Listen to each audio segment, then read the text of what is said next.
Toastmaster, Austen, Canonica.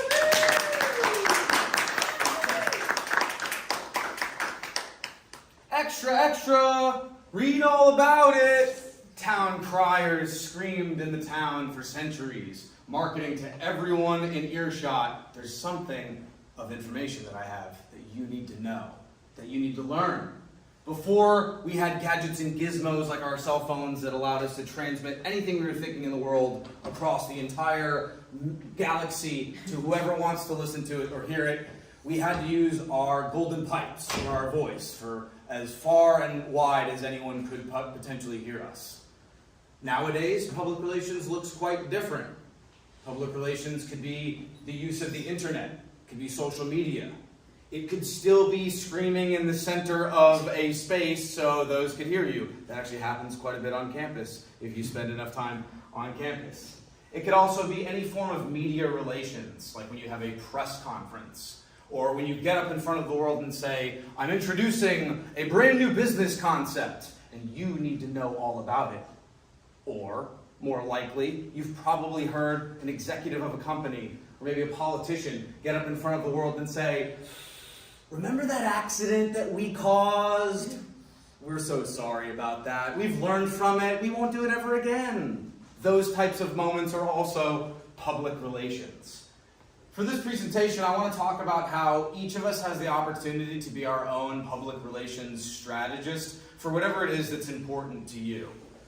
The most important foundational concept of public relations is that you're spreading the word to those that are not already in the in-group. If I was trying to talk up Toastmasters, this would not be the place to do it. You're already at Toastmasters. We could talk about anything else in between these four walls.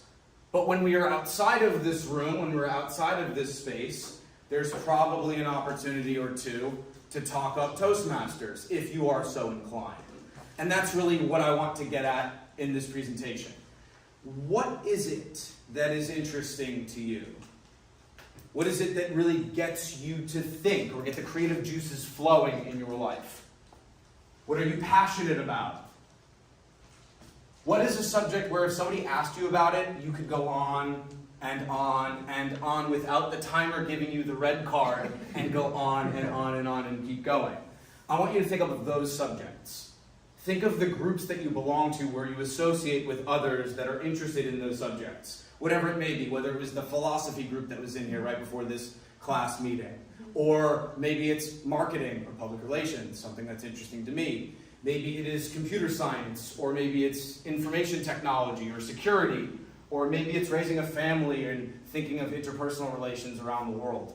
Whatever is interesting to you, you have the opportunity to flex your proverbial golden pipes without being too much of a surfeit, to be over the top. No one wants a zealot to talk about something that you don't want to listen to. We've all been there before. Okay, get off your soapbox. We understand what you're trying to convey to the rest of the group. Don't be that person, right? But if you have individuals that are willing to listen to you, if you have their attention, and they've asked you a question that makes it seem like they're interested, that's your opportunity to talk up whatever you're interested in, whatever that is. Some of you will be a little bit more strategic and, I will say, forceful in your tactics toward influencing other people's opinions. Others will have more of a pull strategy where you'll wait for the demands to be known, then you will pour into that individual with all the information that you can share. Okay? Without being too ambiguous, let's give some specific examples. I am a huge baseball fan.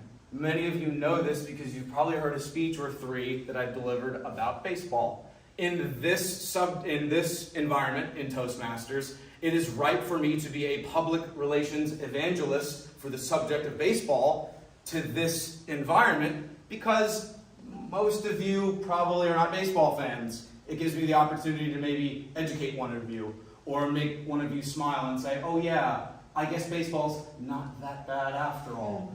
If that could be the outcome of any one of my baseball speeches, then I've done a good job of spreading public relations for baseball.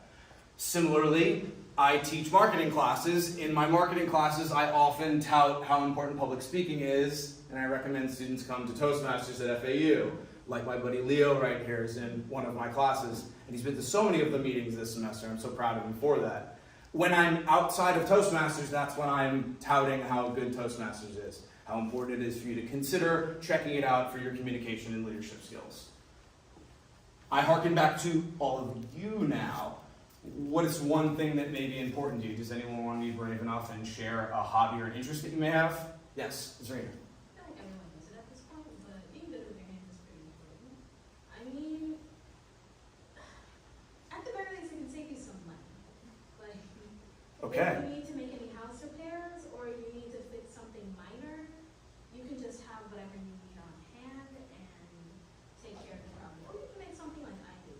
Like, if you want to hem your clothes because you're badly fitting, you can just use a sewing machine to do that. If you want to make nice jewelry for a good night out, you can do that.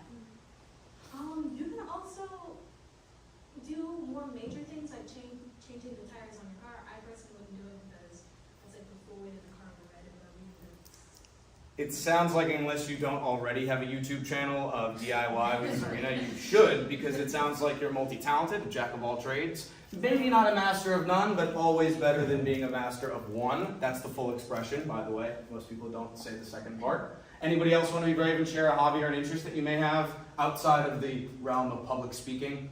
Health and fitness. I mean, Health and I fitness. just wear my gym clothes everywhere. There we go. And you obviously look very fit every single day, which is showcasing the prowess that you have there. There we go.